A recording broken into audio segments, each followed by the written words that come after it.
Gravitation से related एक question है, तुम लोग बताओ कि एक 100 ग्राम का मास और एक 2 किलो का मास सेम हाइट पर से नीचे गिराया जा रहा है, एक छत पर से गिराया जा रहा है। एक 100 ग्राम है, छोटा है, और एक 3 किलो है या 5 किलो है। तो मुझको तुम बताओ यूसुफ कि ज़मीन पर पहले कौन गिरेगा? दोनों एक साथ गिरेगा। अच्छा, दोनों एक साथ गिरेगा। तुम बताओ सुल्तान। सर दोनों एक साथ गिरेगा। तुम बताओ। 2 किलो वाला पहले गिरेगा। 2 किलो वाला पहले गिरेगा। तुम बताओ। एक साथ गिरेगा। तो दोनों मास एक हैवी वेट का है और एक लो वेट का है, मगर दोनों एक साथ गिरेंगे। अगर एयर का रेजिस्टेंस अगर हम ज़ीरो मान लें, कोई भी चीज़ जब चलती है तो एयर उसको रजिस्ट करती है, रोकती है ना। एयर का जो घर्षण में फ्रिक्शन लगता है, तो अगर एयर के फ्रिक्शन को अगर हम नेगलेक्ट कर दें तो बड़ा वाला मास, जिसका मास ज़्यादा है जिस बॉडी का, और जिस बॉडी का मास कम है, दोनों ज़मीन पर बराबर गिरेंगे टाइम में। ऐसा क्यों होता है बताओ? ये हम जा रहे हैं बताने कि ऐसा क्यों होता है। ठीक।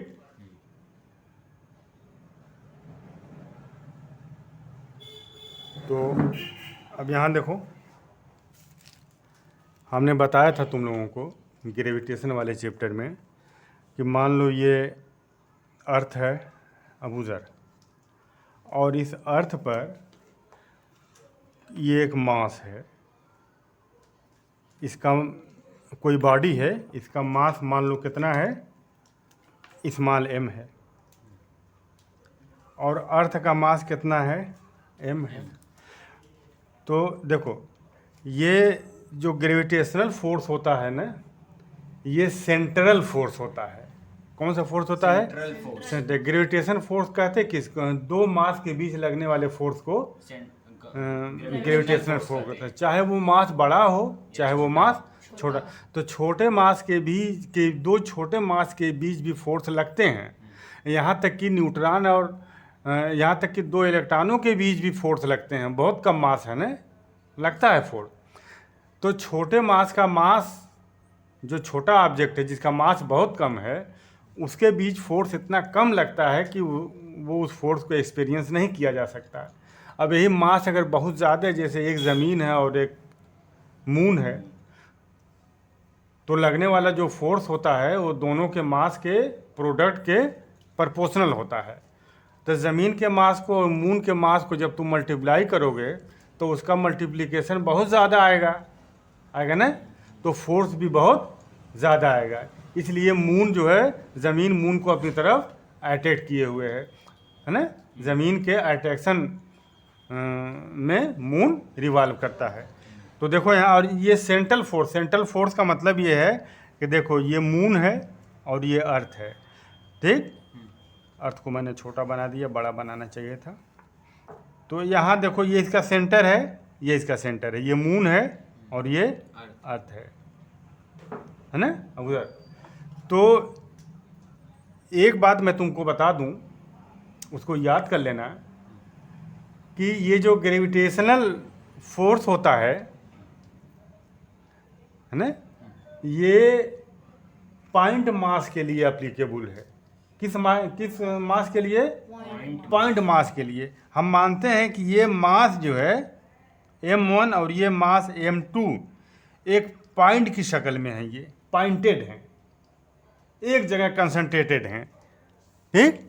तो और इनके बीच का डिस्टेंस कितना r है, तो इस पर लगने वाला force F = capital G m1 m2 upon r² होता है। ये बात समझ में आई? Yes sir. ठीक। तो अब ये एक मून है और ये अर्थ है, तो मून भी बहुत बड़ा है, अर्थ मून से भी बहुत बड़ा है। तो हम ये मान करके चलते हैं कि पूरे मून का जो मास है वो यहाँ पर सेंटर पर कंसंट्रेटेड है। सभी मास, पूरा mass, whole mass are, we assume that whole mass are concentrated at the centre of moon as well as whole, you can say whole mass. You can also say that the whole mass of Earth is concentrated और इस center at the center of earth Earth. तो अब ये दोनों point mass हो गए, Yes. नहीं हो गए?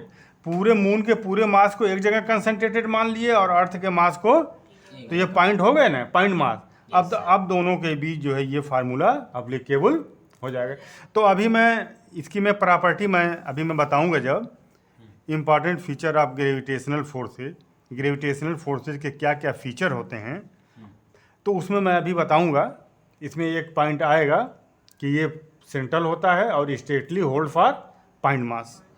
तो यहाँ देखो, इन दोनों को देखो, ज़मीन का रेडियस कितना है, बोलो, आर है। तो हम ये मान करके चलते हैं कि पूरा जो है ज़मीन का मास कहाँ कंसंट्रेटेड है, और इसका मास कहाँ कंसंट्रेटेड है, इसके सेंटर पर। 1 किलो, 2 किलो, 4 किलो, 20 किलो, जो भी ये मास हो। तो दोनों के बीच का डिस्टेंस क्या है, दोनों के बीच का डिस्टेंस वही है जो अर्थ का रेडियस है, ठीक। तो अब इन दोनों के बीच लगने वाला फोर्स कितना हो जाएगा बताओ।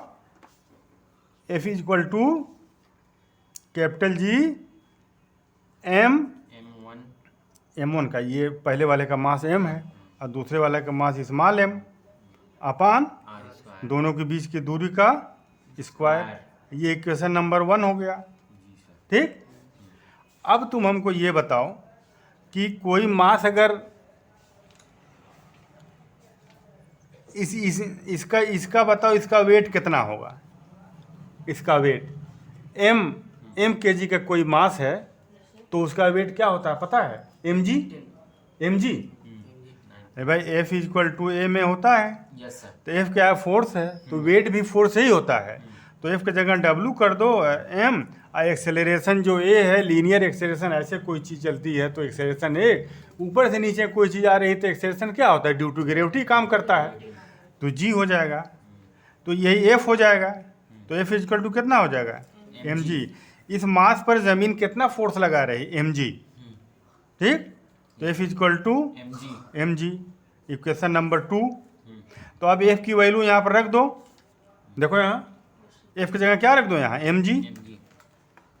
तो mg is equal to capital G mass of earth, mass of object upon small m से स्मॉल m मर गया, मर गया। Yes, sir. ठीक।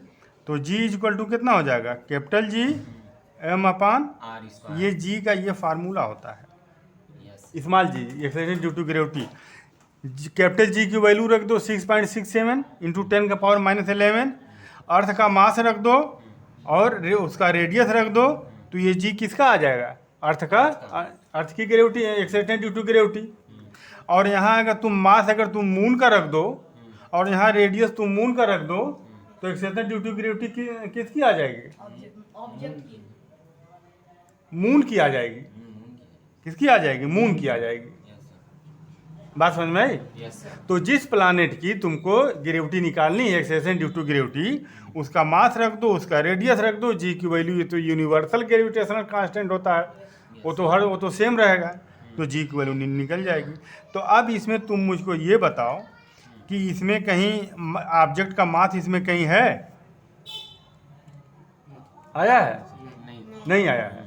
और ये जी क्या, एक्सेलरेशन है। एक्सेलरेशन का मतलब ये होता है कि 1 सेकंड में कितना उसकी स्पीड बढ़ेगी। ऊपर से कोई चीज़ ड्रॉप किया जा रहा है तो जैसे जैसे नीचे आएगा पर सेकंड उसकी स्पीड कितनी इंक्रीज करेगी, पर सेकंड कितनी उसकी Speed increase. स्पीड इंक्रीज करेगी, ठीक ना। तो अर्थ का अगर एक्सेलरेशन 9.8 मीटर पर सेकंड स्क्वायर है तो कितनी स्पीड उसकी इंक्रीज करेगी, 1 सेकंड में कोई ऑब्जेक्ट नीचे आ रहा तो 9.8 मीटर पर सेकंड स्पीड उसकी बढ़ेगी। बात समझ में आई। Yes. तो अब यहाँ पर देखो, इसमें m नहीं है कहीं, ऑब्जेक्ट का मास इसमें कहीं नहीं है। तो ये देखो, ये एक मास है, मान लो ये है 1 kg का, और इसी ऊंचाई पर एक मास है 10 kg का, ठीक।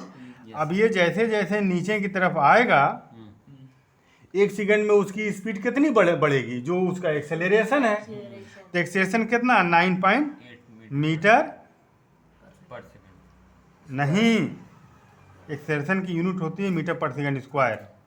और स्पीड कितनी बढ़ेगी, देखो यहाँ 9.8 मीटर पर सेकेंड। देखो मीटर पर सेकेंड, 1 सेकेंड यहाँ ले लो, 1 सेकेंड यहाँ, मतलब 9.8 मीटर पर सेकेंड 1 सेकेंड में। ये वाला सेकेंड क्या बता रहा है, पर सेकेंड। पर सेकेंड ये जो स्पीड है 9.8 मीटर बढ़ जाएगी उसकी, यस सर। ठीक ना। तो अब तुम ये बताओ कि ये वन जो है केजी के लिए भी जी वही होगा, और 10 केजी के लिए भी जी वही होगा। यस तो जी तो दोनों के लिए बराबर होगा। तो जब जी दोनों के लिए बराबर होगा तो 1 सेकंड में बढ़ने वाली स्पीड कितनी होगी, 9.8 ही होगी, है ना। इसकी भी स्पीड 1 सेकंड में 9.8 मीटर पर सेकंड बढ़ेगी, इसकी भी 1 सेकंड में 9.8 मीटर पर सेकंड बढ़ेगी स्पीड, यस सर। ठीक ना।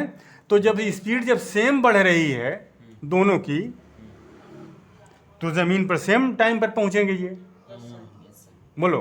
Yes yes sir. मान लो ये दोनों यहाँ से गिराया जा रहा है, 1 सेकंड में ये यहाँ आ गया, 1 सेकंड में, तो कितने यहाँ पर इसको ड्रॉप किया जा रहा है ऐसे, यस सर। तो 1 सेकंड में अभी तो इसकी स्पीड 0 है, इसको ड्रॉप किया गया तो यहाँ से यहाँ आने में 1 सेकंड लगा, तो कितनी स्पीड बढ़ जाएगी, 9.8 मीटर पर सेकंड। Yes sir. इसकी भी 9.8 होगी स्पीड। Yes sir. 1 सेकंड के बाद फिर इसकी कितनी हो जाएगी, 9.8, इसमें और बढ़ जाएगा, यस सर। तो ये कितना हो जाएगा, 9.8। 19 पॉइंट बोलो 6 हो जाएगी इसकी स्पीड। Yes sir. इसकी भी 19.6 हो जाएगी। फिर 1 सेकंड के बाद इसकी स्पीड इसमें जोड़ दो, 19.6 में 9.8 जोड़ दो, कितना हो जाएगा, 14 ठीक ना। तो ये 18 19, ये कितना हो जाएगा, 29.4 हो जाएगा, ठीक ना। Yes sir.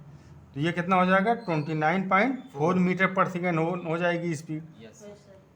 ठीक। Yes sir. और फिर 4 सेकंड के बाद वो यहाँ आ जाएगा, तो यहाँ जब वो टकराएगा तो उसकी स्पीड कितनी होगी, 1 सेकंड के बाद फिर इसमें जोड़ दो 9.8, 38.3। 9.82 ना,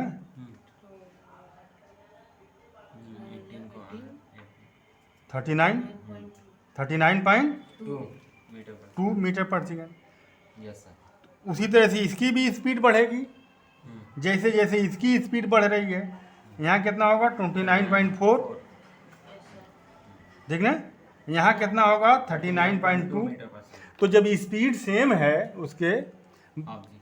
है ना, उस ऑब्जेक्ट, दोनों ऑब्जेक्ट इसकी और इसकी दोनों की स्पीड 1 सेकंड में सेम बढ़ रही है, तो दोनों यहाँ बराबर टाइम में पहुँचेंगे कि नहीं पहुँचेंगे, पहुंचेंगे सर। पहुँचेंगे, ठीक ना। Yes sir. तो चूंकि यहाँ पर देखो ये जो जी है, ये g is independent of mass of body, g is independent of, देखो ये मास ऑफ बॉडी का जो मास है क्या है, कैंसिल आउट हो गया है।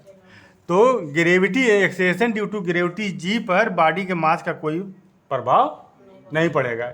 इसलिए कोई भी चीज़, चाहे वो 1 किलो का मास हो चाहे 10 किलो का मास हो, सेम एक्सेलरेशन काम करेगा उस पर, तो सेम जो है टाइम में ज़मीन पर पहुंचेगा। तो acceleration due to gravity does not depend on mass of body. तो जी की वैल्यू अभी हमने निकाला ये, यस सर। ठीक। तो जी को जहाँ कैपिटल जी ग्रेविटेशनल कांस्टेंट है, कैपिटल एम मास ऑफ अर्थ है और आर रेडियस ऑफ अर्थ है, it is clear from the above formula that ji is independent of mass of object, है ना, yes sir. Mass of object. ये जो object के मास में से ये इक्वेशन क्या है, इंडिपेंडेंट है। Hence acceleration due to gravity does not depend on mass of body. G mass of body पर डिपेंड नहीं करेगी। ऑल बॉडीज वेदर हैवी और लाइट, सारी बॉडी चाहे वो हैवी हो लाइट हो, fall with the same acceleration toward the surface of earth. ज़मीन के सरफेस पर वो सेम एक्सेलरेशन से आएगी। तो जब सेम एक्सेलरेशन से आएगी तो सेम टाइम पर आएगी। Yes sir. Thus, a big stone will fall with the same acceleration as a small stone. Hence, if a big stone and a small stone are dropped from the roof of house simultaneously, they will reach the ground at the same time. समझ बात आ गया अच्छी तरह से? Yes, sir. तुमको अनस?